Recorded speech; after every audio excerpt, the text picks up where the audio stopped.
예상 강우량은 호남 지방이 10에서 50mm, 강원 영동과 영남 지방은 5mm 미만입니다.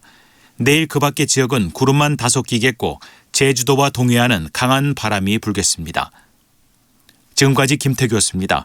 KBS 1라디오 5시 뉴스를 마칩니다. 지금 시각은 5시 5분입니다. KBS.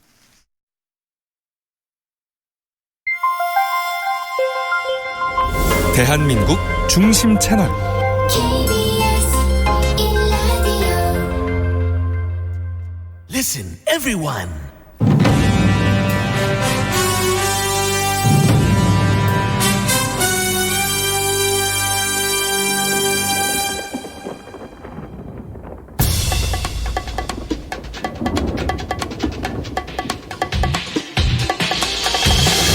김용민 라이브.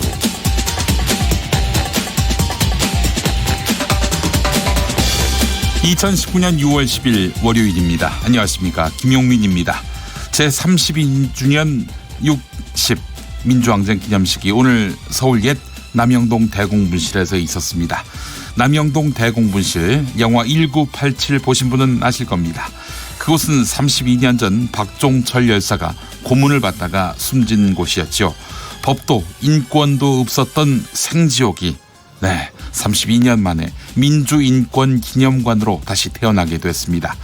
1987년 그해 남영동에서 숨진 박종철 열사, 그리고 학교 앞에서 최루탄을 맞고 쓰러진 이한열 열사.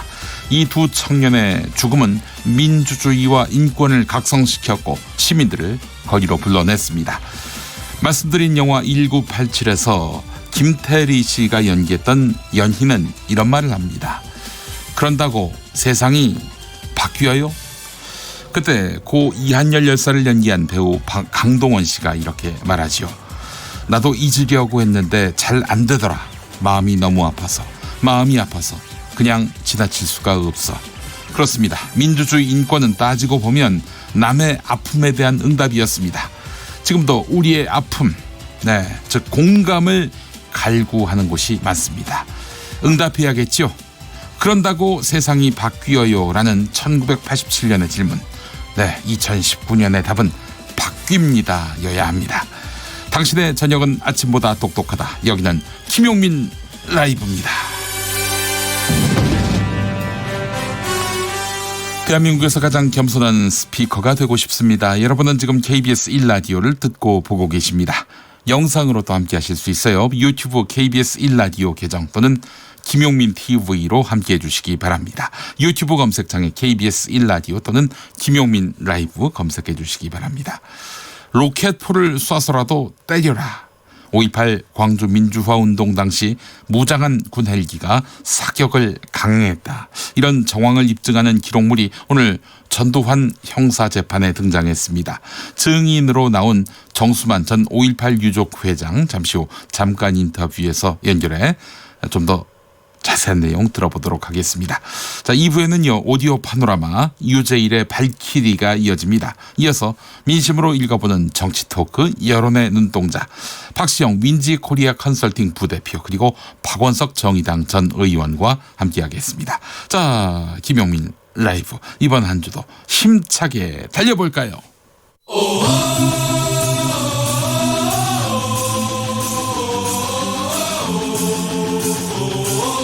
김용민 라이브.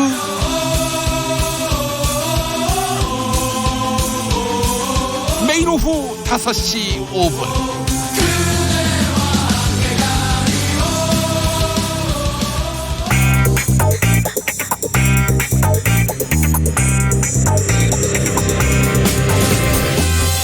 오늘 타임라인을 수놓은 말말말 김용민 라이브가 수집해서 들려드립니다. 소리로 듣는, 그리고 세상을 읽는 뉴스, 세상의 모든 핫뜨거운 목소리, 그 말말말에 김용민 생각까지 더해서 리뷰합니다.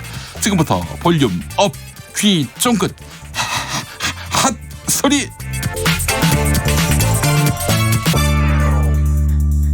박승 전 한국은행 총재가 한국 경제에 대해서 한마디 했습니다. 박승 전 총재마저 유수한 전문가들처럼 소득주도 성장하지 말라, 이렇게 말한 건 아닙니다. 현재 수출 주도에서 내수 주도로 한국 경제의 엔진이 교체 중인 상황에서 한국 기업들이 사내 유보, 해외 투자에 몰두하고 있는 점, 이 점을 질타한 것인데요. 그러니까 내수 진작하고 양극화 문제 해소에 앞장서라고 주문한 것입니다. 그러니까 소득 주도 성장은 궁극적으로 맞다는 것입니다. 다만 최저임금 인상 폭이 과도했고 탄력 근로제 등을 병행했어야 한다, 이런 지적도 제기하는데요. 하지만 추경을 포함한 적극적 재정 정책이 불가피하다, 이렇게 지적합니다. 정부가 돈을 많이 풀어야 한다, 이런 얘기인데요. 재정 건전성 문제 걱정하는 분들이 있죠. 박승 전 총재는 걱정할 정도는 아니라면서 문재인 정부에 힘을 실어주었습니다. KBS 1라디오 김경래의 최강시사 일부분 들어보시죠. 다만 현재 상태에서 적극적인 재정은 불가피하다, 이렇게 봅니다. 네. 흔히들 재정이 이와 같이 확대되면은 네. 소위 재정 건전성, 네. 국가부채 문제가 걱정이 아니냐, 이런 의견도 있습니다만 네. 아직은 우리나라는 그런 문제는 걱정하지 않아도 된다, 이렇게 봅니다. 네. 지금 예를 들면은 정부 부채만 하더라도 GDP에 지금 한 35% 되는 걸로 아는데 네. 이게 선진국 경우에는 한 7, 80% 되거든요, 평균이. 예. 그리고 일본은 200%가 넘습니다. 그래서 아직은, 그리고 우리 지금 담세율이, 조세 부담률이 21%인데 네. 선진국은 지금 이게 보통 24%, 25% 그렇게 되고 있어요. 네. 그래서 아직 여유가 우리는 상당히 있다, 이렇게 저는 보고 있습니다. 김용민 라이브. 한국기독교총연합회 전광훈 대표 회장의 거듭된 막말 때문에 교회 밖뿐만 아니라 교회 안에서도 질타가 쏟아지고 있습니다. 한기총 비상대책위원회 대변인을 맡고 있는 김인기 목사가 전광훈 대표 회장을 내부에서 막을 사람이 없다, 이렇게 걱정했습니다. 김인기 목사는 CBS 라디오 김현정의 뉴스쇼에 나와서 전광훈 목사는 유튜브 방송을 통해서 막말과 망언을 일삼았다, 비인격적 비하 발언을 수없이 많이 했다, 또 취임 때부터 정치적인 목적으로 한기총을 독단적으로 활용했다, 이렇게 지적했습니다. 자, 그렇다면 전광훈 목사는 왜 한기총 대표 회장이 됐을까? 김인기 목사는 그가 세속 정치를 하려고 대표회장이 된 것이다, 이렇게 이야기했습니다. 들어보시죠. 글쎄요, 제가 볼 때는 전광훈 목사가 한기총 회장이 된 거는요. 예. 이 지금 내년 이제 총선도 다가오고 어떤 정치적인 목적으로 한기총 회장에 출마한 것이지. 그 사람이 정말 어떤 한국 교회를 위한 연합착을 위해서 한기총 대표가 있다고 저는 보지 않습니다. 어쨌든 이 사람이 너무나 저돌적이고 사실 굉장히 제가 볼 때는 이 강렬한 사람입니다. 예. 이 사람 막을 사람은 제가 볼 때 한기총에서 거의 없습니다. 허허. 그래서 저희 비대위들이 지금 걱정하는 것이 뭐냐면은 예. 이 전광훈 목사에 대한 어떤 정말 강력한 처지가 없다면은 제가 볼 때는 한기총은 어쩌면 이 해체돼서 한국에서 영원히 없어질 수도 있지 않겠는가, 이렇게 생각을 하고요. 알겠습니다. 그리고 정치적으로도 한국교회는 물론이지만은 정치적으로도 굉장히 좀 혼란하지 않을까, 좀 그런 생각을 합니다. 김용민 라이브. 보수 정치의 책사로 통했던 윤여준 전 환경부 장관이 내년 총선 전망을 내놓았습니다. 지금 같으면 자유한국당이 굉장히 불리하다, 이렇게 진단한 것입니다. KBS 1라디오 김경래의 최강시사와의 인터뷰에서 윤여준 전 장관은 정당은 끊임없이 메시지를 국민에게 내보내서 지지를 얻는 것인데 그 메시지를 내보내는 메신저를 불신해버리면 메시지를 아무리 좋은 걸 내놓아도 소용이 없다라고 말하더니 지금 볼 때 한국당은 일종의 메신저 거부 현상에 걸려있다, 메신저 불신임 현상에 걸려있다, 이렇게 꼬집었습니다. 한기총의 딜레마도 이러하지 않을까 싶은데요. 윤여준 전 장관 발언 들어보시죠. 2040 세대, 20, 30, 40대가 네.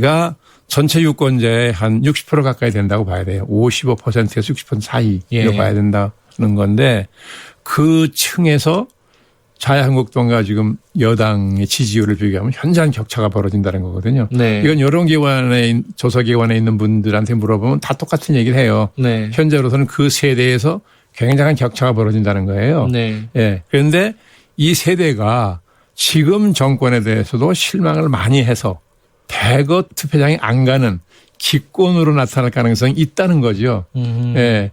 근데 그것만 여당이 조심을 하면 네. 이 세대의 지지도가 워낙 격차가 크기 때문에 큰 선거에서 자유한국당 이기기가 어렵다는 거거든요. 김용민 라이브. 문재인 대통령이 현충일 추념식에서 일제강점기 무장 독립운동을 이끌었지만 북한 정권 창건에 역할을 한 김원봉 전 광복군 부사령관을 언급한 것을 두고 정치권과 시민사회에서 또다시 그에 대한 서훈 논란이 불붙었습니다. 일부 독립운동단체들이 김원봉 서훈을 위해서 서명운동에 나서겠다고 밝혔고 청와대 국민청원 게시판에 그의 서훈을 촉구하는 글도 올라왔습니다. 하지만 그의 서훈을 반대하는 쪽에서는 학계의 논의를 거쳐서 이루어져야 할 과제라며 선을 그었습니다. 야당과 보수 성향 단체들의 반발도 거셉니다. 자, 이런 가운데 역사학자 전우용 박사는 김원봉 부사령관의 월북 그리고 한국전쟁 당시의 역할을 두고 이렇게 풀이했습니다. YTN 라디오 출발새 아침 김호성입니다. 일부분입니다. 김원봉이 북한 정권 수립에 참여하게 된 것 자체가 김원봉의 자발 개인적 의지라기보다는 분단 과정에서 남북한에서 겪었던 굉장히 무수한 억울한 사람들의 대표격에 해당할 수 있다고 해석하겠다라는 보이거든요. 왜냐하면 밀양 사람이고요. 중국 장개석 정부와 계속 같이 활동을 했었고요. 대한민국 임시정부 군무부장이었고요. 북으로 갈 이유가 전혀 없었어요. 네네. 친일 경찰이었던 악질 친일 경찰이라고 당시에 이제 원성이 자제했던 노동자에게 체포되어서 사람으로 겪기 어려운 모욕을 겪었고 뒤이어서 이제 정치적 활동을 하면서 김원봉 선생이 정치적으로 이제 동지로 활동을 서울에 와서 새로 동지 관계를 맺은 분이 여운형 선생이었어요. 여운형 선생이 암살당하는 걸 보고 또 사실 김구 선생도 암살당했거든요. 자기 목숨이 위태로운 상황에 놓여서 이제 갈 곳이 없었던 것이죠. 6.25 전쟁은 전부 김일성 또래, 김일성 같이 활동했던 김일성, 최용권, 김책 이런 사람들이 지휘를 했던 것이지 무슨 뭐 군대 지휘해본 광복군 부사령이긴 했지만 자기보다 훨씬 나이 많은 사람한테 이렇게 맡기질 않았거든요. 그러니까 현장 지휘를 한 적도 없었고요. 김용민 라이브. 1983년 멕시코 대회 이후 무려 36년 만에 4강 진출에 성공한 한국 U20 대표팀이 사상 첫 결승 진출이라는 역사에 도전하기 위해 약속의 땅 폴란드 루블린에 도착했습니다. 아시는 대로 U20 대표팀은 어제 새벽 세네갈과의 8강전에서 연장전까지 3대3으로 비긴 뒤 이어진 승부차기에서 3대2의 짜릿한 승리를 거두었습니다. 이제 남은 건 에콰도르와의 4강전입니다. U20 대표팀은 오는 모레 새벽 3시 반 에콰도르와 4강전을 치릅니다. 에콰도르는 남미 지역 예선을 1위로 통과하는 등 만만치 않은 팀입니다. 아프리카 TV 유명 BJ 감스트의 해설이 나왔습니다. 전반 선취골을 해야 승부가 유리하게 전개될 수 있다. 이렇게 풀이했는데요. YTN 라디오 출발새 아침 김호성입니다. 인터뷰 함께 하시죠. 이제 곤살로 플라타나 뭐 레오나르도 캄파나 정말 공격진이 정말 매서운 팀이에요. 그래서 우리나라가 좀 상당히 조심해야 되고 우리나라가 사실은 일본이나 세네갈을 상대할 때는 물론 세네갈하고 할 때는 전반전에 골을 먹혔지만 운이 좋은 상황들이 많았어요. 근데 에콰도르를 할 때는 다른 게 에콰도르는 전반에도 2골을 넣을 수 있는 팀이기 때문에 굉장히 우리나라가 수비적으로 좀 집중을 해야 되고 그런 면에 있어서 주장 황태현 선수가 좀 잘 잡아줘야 될 부분이 있고 이강인 선수도 계속 했던 것처럼 선방을 해줘야 되고요. 가장 중요한 것은 에콰도르는 수비 자체가 그렇게 강한 팀은 아닙니다. 공격에 비해서. 그렇기 때문에 우리나라가 역습할 때는 패스를 정확하게 해서 빠르게 가져가서 선제골을 가져가는 게 결승을 갈 수 있는 지름길이라고 생각합니다. 원숭이 엉덩이란 노래가 흐르고 있습니다. 우리 사회가 언제쯤 기승전 빨갱이 이 논리에서 벗어날 수 있을지 하는 마음에서 골라보았습니다. 원숭이 엉덩이는 빨개 빨간 빨가면 사과, 사과는 맛있어. 맛있으면 바나나, 바나나는 길어. 길면은 기차, 기차는 빨라. 빠르면 비행기, 비행기는 높아. 높으면 백두산, 가위바위보.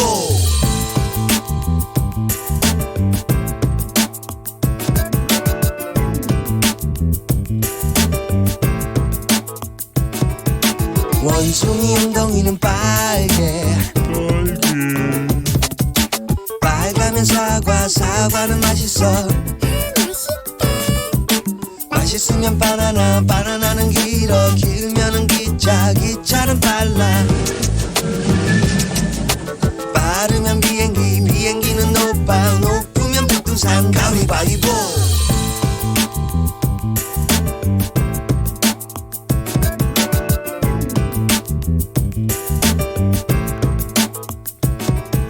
원숭이 엉덩이는 빨개. 빨가면 사과, 사과는 맛있어. 맛있으면 바나나, 바나나는 길어. 길면은 기차, 기차는 빨라. 빠르면 비행기, 비행기는 높아. 높으면 백두산, 가위바위보. 양종숙님 문자 보내셨어요. 더 좋은 세상을 위한 노력에 작게나마 저도 힘을 보태겠습니다. 네, 감사합니다. 커피타임님, 왜 전광훈 목사 같은 사람의 말을 보도하는 건지요. 매스컴에서 지속적으로 보도해 주니까 더 난리를 치는 거 아닌가요? 무시하면 될 거라고 봅니다. 네, 그 말씀에도 일리가 있습니다만은 이런 말이 자꾸 설교석상에서 나오고 또 동조하는 교인들이 늘어나니 걱정이 돼서 또 언론이 감시하는 면도 있지 않을까 하는 생각을 해봤습니다.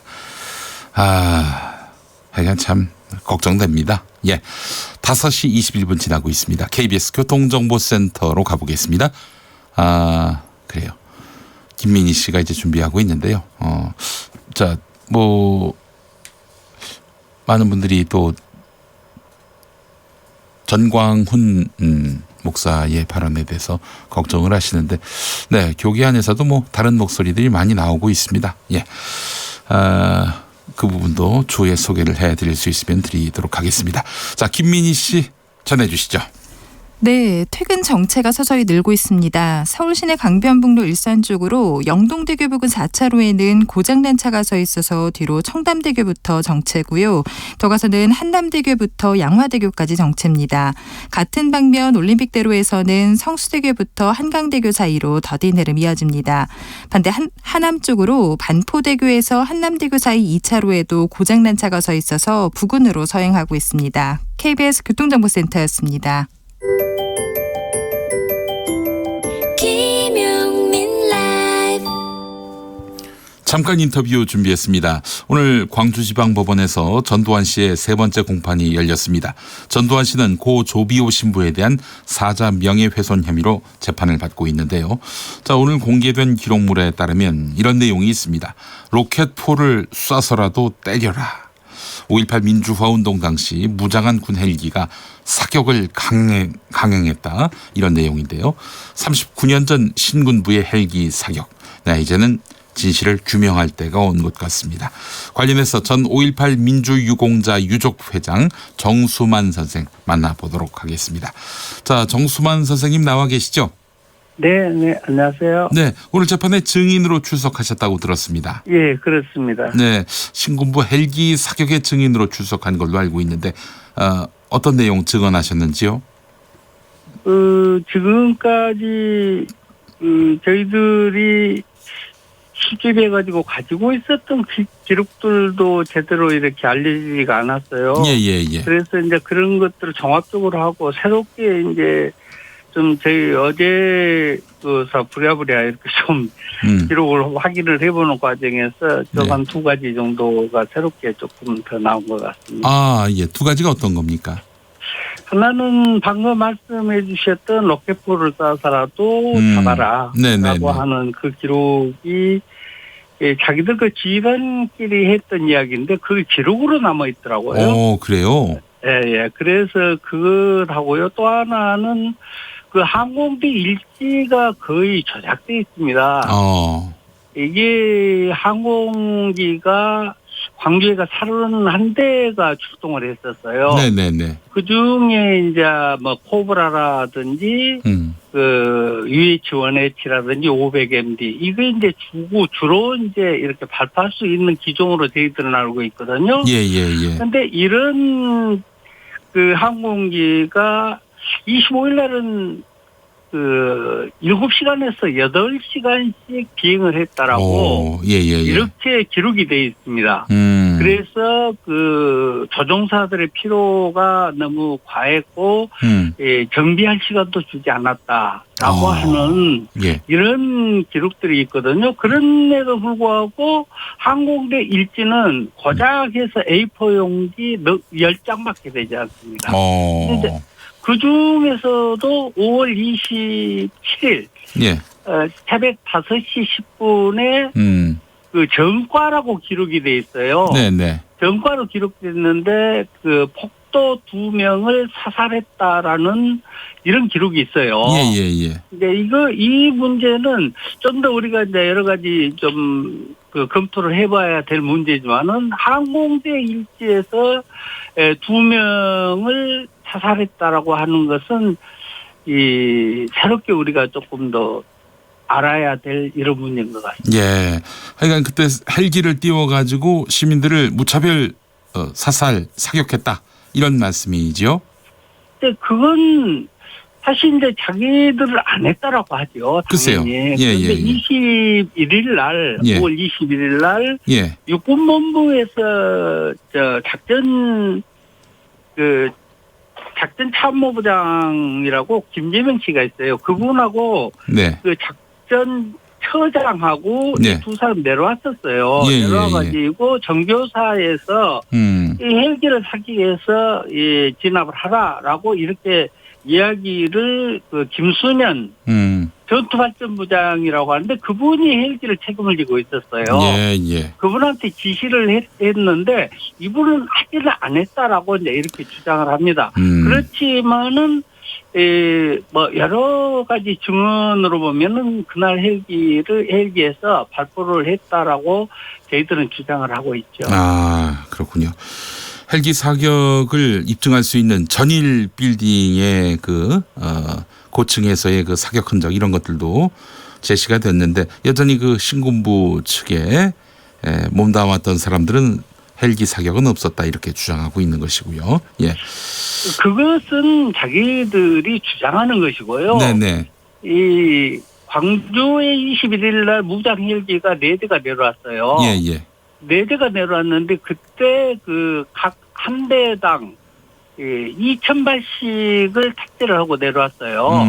그리고 코브라는 500발씩 탑재를 했습니다. 이게 이제 코브라 같은 경우는 750발이 최대 수치예요. 네네네. 근데 500발씩을 각자 이렇게 한 대당 가지고 내려왔더라고요. 그랬는데 이게 다 소진이 됐다는 거죠. 그래가지고 다시 그 23일 날 정교사로부터 1,500발을 수령을 해갑니다. 이건 어쨌든 1,000발은 소모가 됐다라는 것이거든요. 그리고 이제 그때 당시 소준열 정교사 사령관은 헬기는 발포는 있었다. 시민들한테는 하지 않았다. 얘기가 이렇게 달라요. 또 주장했어요. 자기들끼리. 그거는 이제 뭐라고 하냐면 저대 비싸겠다 쌌다. 이렇게 주장을 했습니다. 근데 여러모로 이 앞뒤가 전혀 맞지 않는 것이고요. 그 광주 시민들도 많은 분들이 헬기에서 보셨을 거 아니에요. 근데 이게 총알이 보이지를 않으니까. 그래서 저도 이제 오늘 나가서 증언을 했습니다만은 당시 이렇게 한 사람이 그 사망에 있는 장소를 거쳐가지고 막 갔는데 거기서 그 총소리가 막 나더라고요. 사실 이게 총소리가 공중에서 나기 때문에 그냥 할 수 있었어요. 그래서 뛰어서 도망을 갔던 그런 일이 있었거든요. 그러니까 발사 소리도 다 들렸다 이 말씀인 거죠? 그럼요. 공중에서 나는 것이니까 들립니다. 공중에서 쐈다면은 이건 뭐 사실은 진짜 토벌의 개념으로 뭐 누구든 하여간 보이면 다 죽이겠다 이런 사리가 있었다는 얘기 아니겠어요? 근데 이제 이 기록을 보면요. 네. 대개 헬기에서는 자동차나 장갑차로 강습하는 것을 공개하라. 이런 기록들도 있어요. 근데 이제 이게 항공대에서는 전혀 우리는 발포를 한 사실이 없다라고 알겠습니다. 했는데 예. 또 이제 그게 탄피가 발견이 됐어요. 탄피까지 발견이 됐어요. 예. 이렇게 돼 있기 때문에 사실 이제 더 이상 이 허위로 이렇게 주장을 해서는 안 될 것 같아요. 예, 총을 쏜 흔적이 뭐 사실 가장 확실한 게 탄피인데 탄피까지 발견됐다면 사실 입증이 됐다고 봐야 될 텐데요. 예. 자, 회장님, 이번 공판의 또 다른 증인은요, 헬기가 낮게 날더니 병원에 헌혈하러 줄을 선 시민에게도 사격하는 것을 목격했다. 이런 진술을 냈습니다. 선생님께서도 이 증언 들어보셨습니까? 그건 제가 듣지 못하고 나왔고요. 네네네. 보편적으로 헬기가 그렇게 높이 떠 있지 않았습니다. 제가 봤던 것도요. 네. 조금만 내려오면 저정오는 사람 보일 정도로 많이 낮게 떠 있었어요. 예. 그때는 이제 뭐 시민들이 총을 들었던 것도 아니고 그렇기 때문에 이제 군인들만 집단 발포를 했기 때문에 가까이 내려서 자기들도 있을 수 있었다라고 생각을 합니다. 예, 알겠습니다. 전두환 씨 보셨어요 오늘? 못 봤습니다. 아니 왜 재판에 출석하지 않았습니까? 예, 안 나왔습니다. 불출석했나요? 예. 제가 그것까지는 스크린을 못했었는데 예, 알겠습니다. 자, 요즘에 말이죠, 회장님. 김용장 씨를 두고 그분이 정말 미국 정보 요원 맞느냐 안 맞느냐 뭐 이런 논란이 지금 있는 것 같습니다. 혹시 이 사안을 알고 계신가요? 저도 증명을 가져왔기 때문에 그런가 보다라고 이렇게 생각을 하고 있죠. 그러나 그분이 하신 말씀 중에서 5월 21일 날 이 전두환이 내려왔다 광주로. 이 부분에 대해서 저는 공감하고 있습니다. 공감하고 있으세요? 예, 그렇습니다. 왜 그러냐면 5월 21일 날 아침에 일찍부터 이렇게 헬기가 서울에서 내립니다. 아침 8시 20분에 UH-1H 한 대로 특전사령관 외 2명이 내려와요. 이렇게 내려오고 그 뒤로 이어서 헌병감 외 5명이 또 내려옵니다. 그래서 어떻게 보면 육군본부 수뇌부들이 이쪽으로 내려왔지 않느냐. 그날 작전 참모부장도 내려왔고 작전처장도 내려왔고 다 내려왔으니까.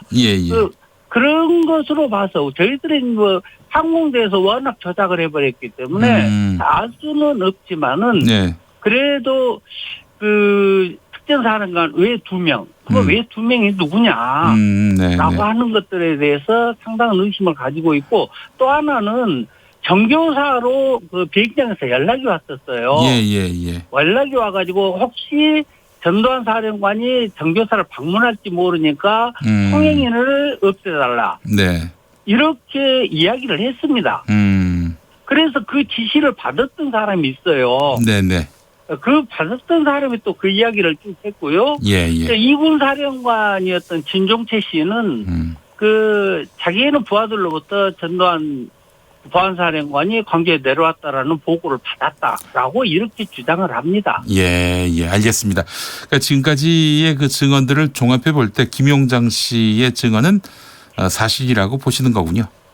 그렇죠. 그 21일도 저는 자세히 듣지는 않았습니다만 최소한 21일 날 전두환이 내려왔다라고 하는 부분에 대해서는 상당히 많고요.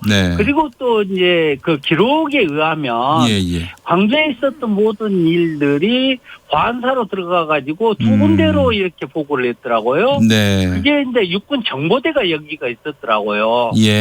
정보대가 있어갖고 돌프라는 그 소령한테 이 정보를 전부 넘긴다라고 하는 이런 기록이 또 있습니다. 알겠습니다.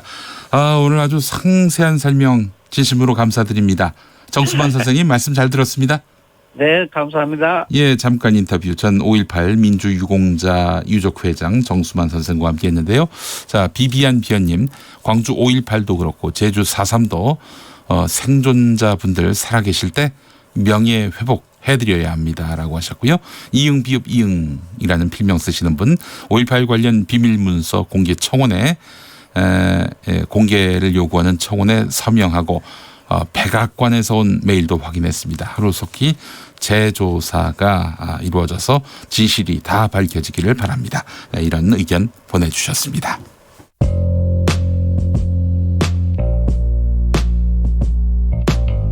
당신의 저녁은 아침보다 똑똑하다.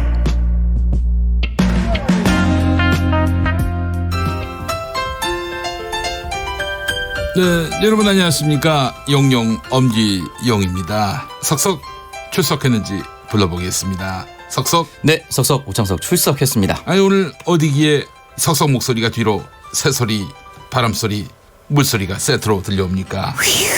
끼룩끼룩끼룩끼룩끼룩. 네, 오늘 저는 천렵을 하러 청계천에 나와 있습니다. 아, 이 청계천에 고기 잡으러 갔습니까? 아니 그래서 뭐 좀 잡았나요? 네, 지금은 그냥 그물을 던져놓고 기다리는 중입니다. 근데 요즘 청계천에서 원인을 모르는 악취가 난다 이런 소식이 들리던데 석석 물에 들어가기 전에 꼭 팔을 씻어야 합니다. 네, 항상 저는 손발을 잘 씻고 다닙니다. 말씀드리는 순간 그물을 뚫고 이분이 나오셨습니다. 청계천 하면 떠오르는 바로 그분. 오랜만에 뵙습니다. 고기를 잡으러 산으로 갈까나 바다로 갈까나 전략을 하려면 청계천으로 고고싱. 미세 뉴스 보세 오늘의 뉴스는 오늘도 막말의 향연. 누가 더 잘하나?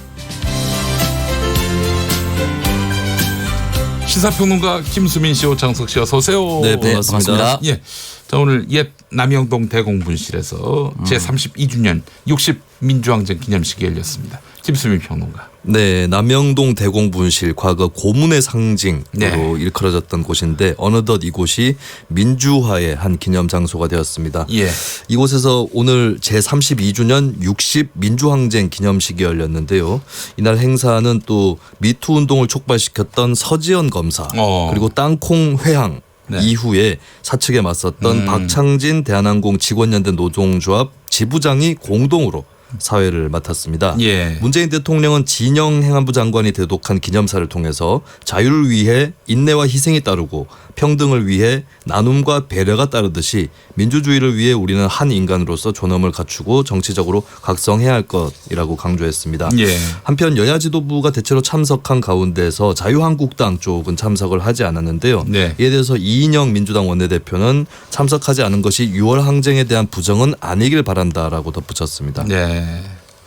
뭐 이런 날일수록 참석을 해야 되는 거 아닌가 싶은데 말이죠. 네, 네, 맞습니다. 예, 중도적 지지층까지 다 이제 지지층으로 끌어들이기 위해서는 말이죠. 근데 이런 행사에 불참을 하는 것이 어떤지 모르겠습니다.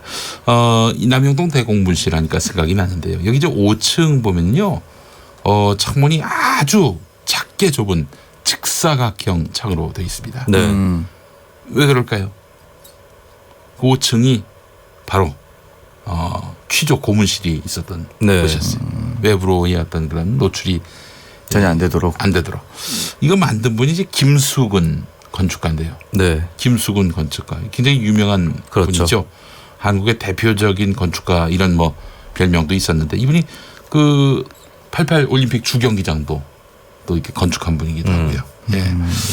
자, 그래요. 이 남영동 대공분실 이 건물을 설계했던 그런 과거가 흑역사로 남게 됐어요. 그분한테. 네. 예. 이게 뭐 그냥 여기가 어떻게 쓰일지를 모르고 건축한 게 아니라 5층은 고문실로 활용될 것을 알았기 때문에 일부러 창문을 작게 만든 것이 아닌가.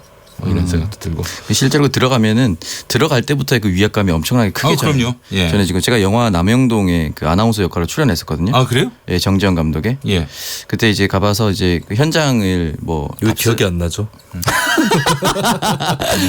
네. 그 무명의 영화 배우였기 때문에. 그 영화에 나와요? 그럼요. 저 그 스크롤 마지막에도 제 이름이 나옵니다. 아, 그래요? 예. 영화 배우 오창석?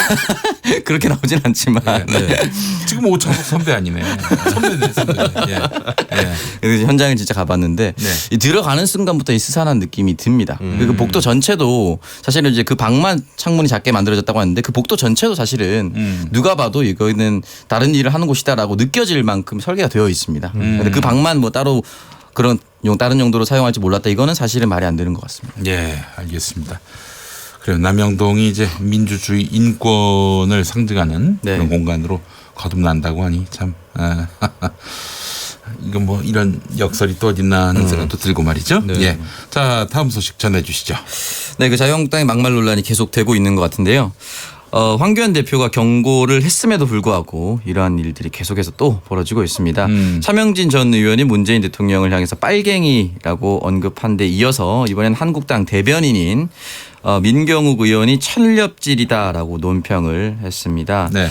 뭐라고 남겼냐면요. 지난 9일 북유럽 3국 국빈 방문 중인 문 대통령을 향해서 불쏘시개에 집혀 집구석 부엌 아궁이 있는 대로 달고 놓고는 천렵질에 정신 팔린 사람 마냥 나 홀로 냇가에 몸 담그러 떠난 격이다라는 내용의 논평을 냈습니다. 질이라고 했어요? 질? 예, 질을 붙였습니다. 예. 이게 뭐 표준 국어 대사전에 보면은 질은 주로 좋지 않은 행위를 비난하는 의미로 사용하는데 사실은 뭐 이렇게 설명하지 않더라도 어떠한 질이다라고 표현을 하면은 어감이 안 좋죠. 어감이 좋지 않죠. 예. 천렵이라는 단어가 실시간 검색어에 잠깐 오르기도 했는데요. 그 단어는 이제 냇물에서 고기잡이하는 일이다라는 의미로 그러니까 한가롭게 놀고 있다. 뭐 이런 식의 비하적 표현이 아닌가라는 생각이 듭니다. 네, 네. 그래요. 김선미 님이 자유한국당 분들 때문에 국어 어휘력이 이 날로 확장되고 있어요라고 하셨고요. 김경표 님. 천렵질은 자유한국당이 하고 있지 않나요? 국회는 열지 않고. 그래요. 민경욱 대변인에게 이제 여당 쪽에서 사과하라 이런 요구를 했는데 민경욱 대변인은 도리어 더 큰 소리를 내면서 이게 무슨 막말이냐 이렇게 나온다면서요. 네. 그 이해식 민주당 대변인이 논평을 통해서 경제 영토와 외교 지평을 확대하기 위한 정상 외교를 천렵질이라고 비난하는 한국당은 제정신이냐 막말이 한두 번이 아니다. 거의 배설 수준이다 라고 이야기를 했거든요. 근데 여기에 대해서 또 민경욱 의원이 아무렇지도 않은 듯이 또 넘어갔고 다음 날에는 현실 도피 천렵질이라고 얘기를 하면서 경제 상황을 빗대어서 그래서 웃잘낀데 라는 글을 또 쓰면서 이제 조롱을 했습니다. 이제 이 내용에 대해서는 이제 추경이 통과되지 않아서 경제 상황이 좋지 않다라고 윤종원 청와대 경제수석이 한 말에 대해서 응답식으로 이제 얘기를 했는데요. 그래서 웃잘낀데라는 말을 2번 반복하면서 다시 한번 조롱을 했습니다. 어쩔 건데? 어쩔 건데? 이런 맥락이군요. 네, 그런 느낌인 거죠. 근데 이 민경욱 대변인이 경상도 출신이 아니잖아요. 네. 근데 왜 웃잘낀데라고 썼을까요? 그러네요. 글쎄요. 대통령이 경상도 출신이라고 해서 그렇게 표현한 건가요? 상대방에 맞춰서. 네. 그렇군요. 하여간 뭐죠? 대통령 조롱하는 게 레포츠네요. 레포츠. 이분들한테는. 예. 자, 김수빈 평론가 다음 소식은 뭡니까? 네, 문희상 국회의장과 여야 4당 대표들은 10일 초월회라는 모임을 가졌습니다. 이 초월회가 바로 당을 초월해서 당의 대표자들이 만난다라는 그런 모임의 이름인 건데 6월 항쟁 기념식 과 마찬가지로 이 초월회에도 황교안 자유한국당 대표는 불참을 했습니다. 초월의 멤버였던 모양이군요. 예, 그렇죠. 여야 이제 5당 대표들이 다 멤버인 것인데 네, 자유한국당 대표만 빼고 일단 모였던 그런 자리가 되고 말았습니다. 문희상 의장은 추경은 골든타임이 가장 중요하다고 그러는데 조속하게 마무리해야겠다라고 하면서 국회 정상화의 의지를 피력을 했고요. 없는 사람이 있으면은 다들 흉을 보지 않습니까? 네, 각 여야 4당 대표들이 한국당에 대한 그 규탄 발언들이 이어졌는데요. 이해찬 더불어민주당 대표는 국회를 2달이나 파행시키는 것은 처음 봤다라고 얘기를 하면서 좀 역정을 냈고요. 손학규 바른미래당 대표도 저는 한국당 이 정도 하고 그만 국회로 돌아와야 한다라고 그렇게 얘기를 했습니다. 정동영 민주평화당 대표는 내각제였다면 지금이 바로 국회 해산 시점이다. 국회가 제대로 돌아가지 않고 있다라고 얘기를 한 것이고요. 이정미 정의당 대표는 협치도 법 위에 존재할 수는 없다. 국회법에 따라서 국회를 열어야 된다. 이런 입장을 내놨습니다. 네, 알겠습니다. 어떤 분은 아주 귀가 많이 간지럽겠네요. 네. 자, 다음 소식입니다. 자유한국당 홍문종 의원이 대한애국당 입당을 예고했다고 하는데, 그래요. 지금까지 대한애국당은 조원진 대표 한 사람만 지금 의석수는 네, 한 사람밖에 없죠. 지난 8일이었습니다. 애국당이 그 주최하는 태극기 집회에 홍문종 의원이 참석을 했습니다. 그 여기서 이렇게 밝혔는데요.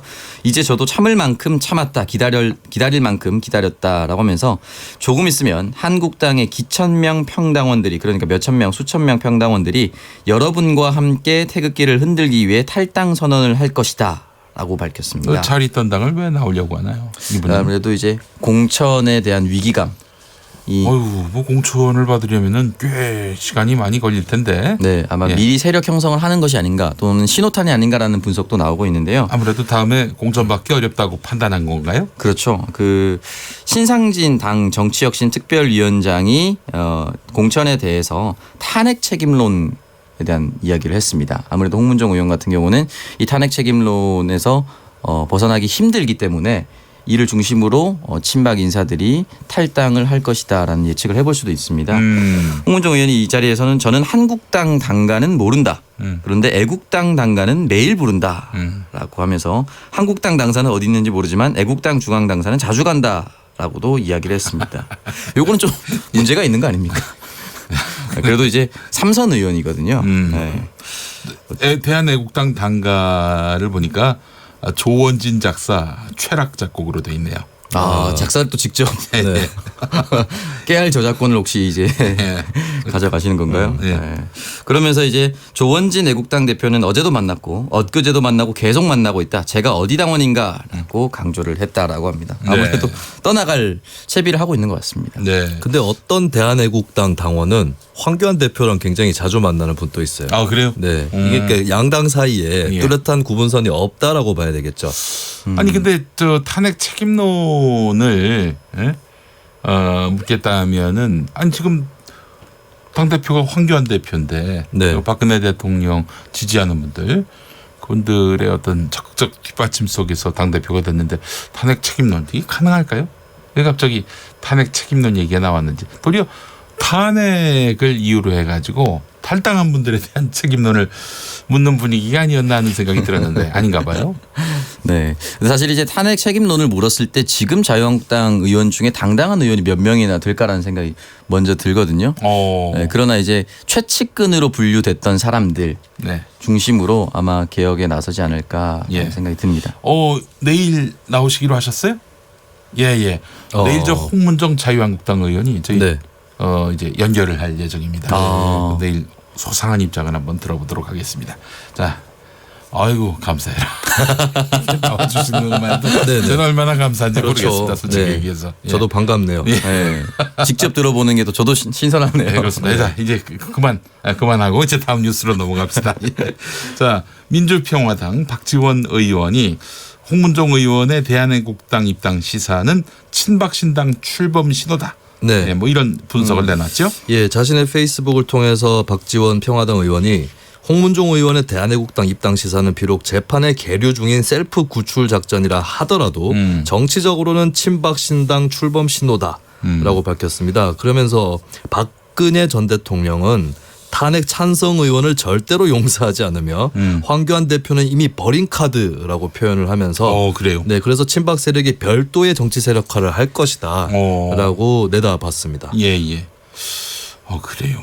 이 이야기대로라면은 황교안 대표 지금 뭐 사실 그 요 몇 달 동안의 장외 투쟁을 통해서 당 장악력을 확실하게 그 확장했고 또 굳혔다. 이렇게 보는 분들이 많이 있는데 그런 인식이 잘못됐다는 건가요? 글쎄요. 확장을 했는데 그렇기 때문에 오히려 친박 의원들 몇몇을 좀 이렇게 떼놓을 수도 있다라는 그렇게 해석을 할 수도 있겠죠.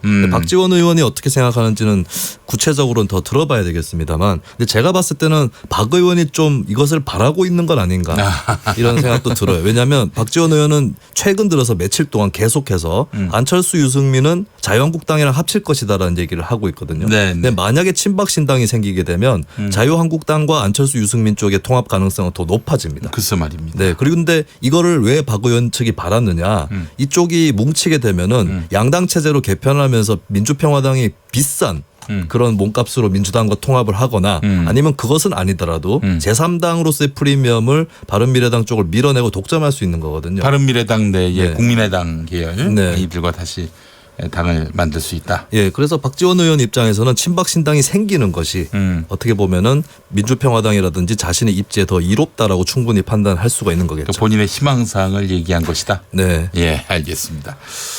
자, 홍문종 의원이 입당을 예고한 대한애국당 태극기를 식탁보로 사용했다는 게 밝혀져서 논란이 일었어요.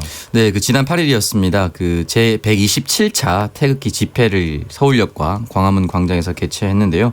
여기에 조원진 당대표, 박태우 사무총장, 서석구 변호사, 허평환 전 기무사령관 등이 참석을 했습니다. 근데 문제는 이제 태극기를 두른 테이블에서 음식을 먹었다라는 것인데요. 식탁보로 쓴 것이 아니냐라는 지적에 대해서 그것이 아니라 태극기가 깔려 있는 식탁 위에 얇은 막을 치고 투명 비닐을 씌워서 음식물이 묻지 않도록 했다라고 합니다. 예. 하지만 이 형법 105조에 보면은 국기 국장의 모독에 대한 조항이 나와 있습니다. 대한민국의 권위를 상징하는 국기 또는 국장을 손상 제거 또는 오욕하는 행위는 5년 이하의 징역이나 금고, 10년 이하의 자격정지 또는 700만 원 이하의 벌금형에 처한다라고 나와 있습니다. 이 태극기가 국기인가요? 네. 그렇군요. 애국가가 정식으로 국가가 사실은 국가로 거죠? 지정 안 돼 있고. 예. 제가 그걸 잠시 혼동했습니다. 네, 너무 참신한 질문이 갑자기. 태극기는 국기다.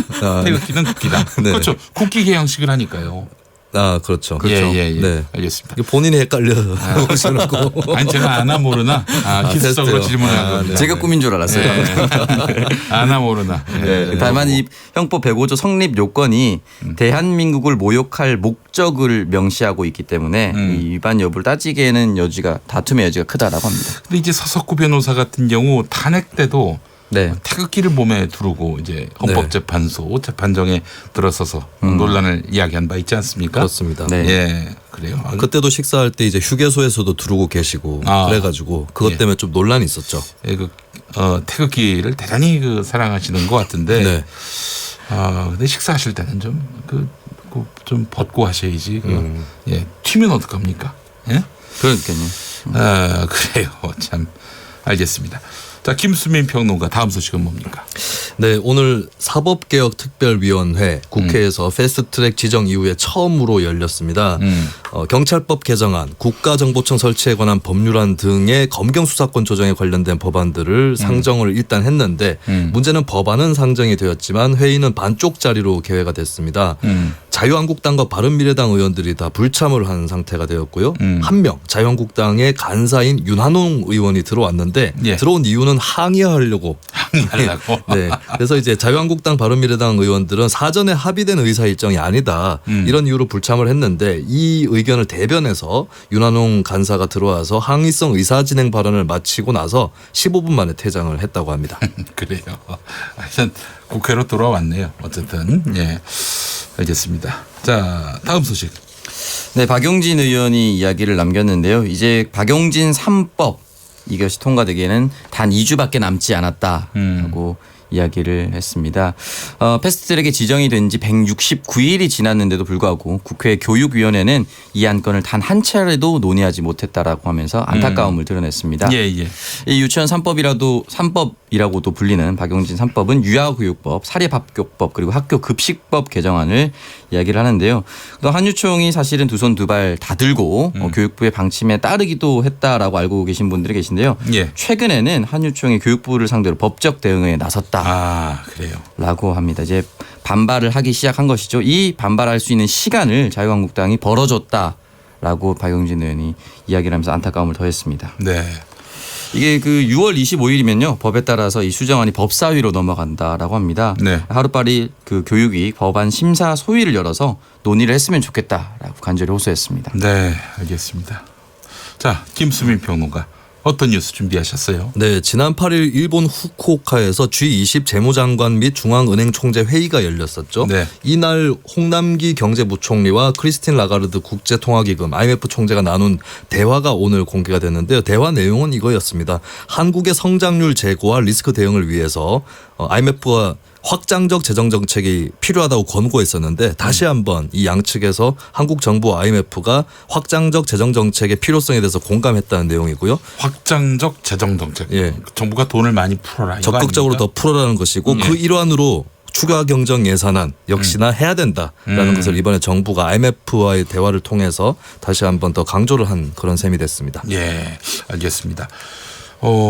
그래요.